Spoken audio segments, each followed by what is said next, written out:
మీకు తెలుసా, ఒకానొక సందర్భంలో దాదాపు బ్రిటిష్ వాళ్ళు మనల్ని పరిపాలన స్టార్ట్ చేసి 200 సంవత్సరాలు గడిచిపోయాయి. ఆల్మోస్ట్ 100 ఇయర్స్ తర్వాత అప్పుడున్న జనరేషన్ మారిపోయింది.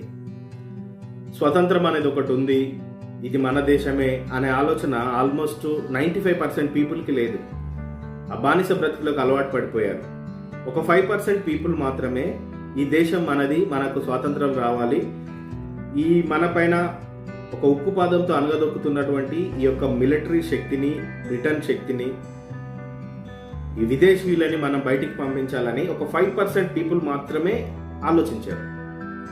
అయితే ఈ 5% పీపుల్ యొక్క ఆలోచనని 95% పీపుల్ నమ్మలేదు, విశ్వసించలేదు, వారిని పిచ్చి వాళ్ళలా చూడడం మొదలుపెట్టారు.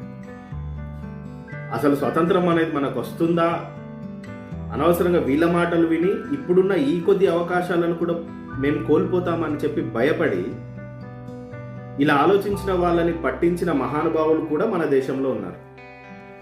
అలా చనిపోయిన వాళ్ళు ఎంతోమంది ఉన్నారు. ఈ 5% పీపుల్ 95% పీపుల్ వినట్లేదని ఎక్కడ ఆగలేదు.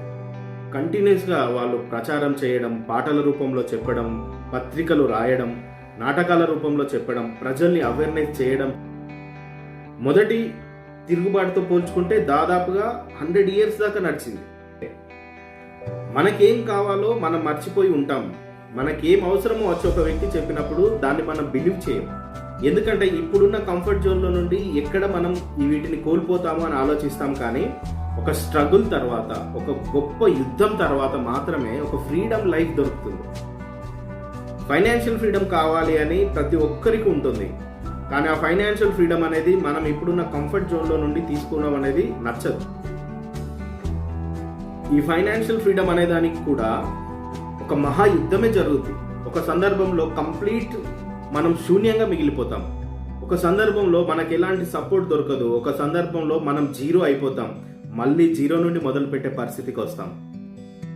అయినా సరే నీ పోరాటం ఆగకుండా వెళ్తే 1947లో మనం ఎలాగైతే స్వతంత్రాన్ని పొందుకొని కేవలం ఈ 75 ఇయర్స్లోనే ఒక గొప్ప దేశంగా ఆవిర్భవించామో, నీలో జరిగే ఒక అనంత యుద్ధం తర్వాత, ఆర్థిక విప్లవం తర్వాత ఆర్థిక స్వతంత్రాన్ని పొందుకుంటాం. ఈ స్వతంత్రాన్ని అందించడమే అసలైన స్వతంత్రం. నా ఫోర్ ఫాదర్స్ నుండి ఈ ఫైనాన్షియల్ ఫ్రీడమ్ కోసం స్ట్రగుల్ అవుతూనే ఉన్నారు. నేను ఇంకా స్ట్రగుల్ అవుతున్నాను. నా పిల్లలు కూడా అదే విధంగా స్ట్రగుల్ అయ్యేలా నేను విడిచి వెళ్ళాను అంటే నా లక్ష్యాన్ని నేను నెరవేర్చనట్టే. నెక్స్ట్ 10 ఇయర్స్లో ఫైనాన్షియల్ ఫ్రీడమ్ నేను పొందుకోవాలి అని అనుకుంటున్నాను.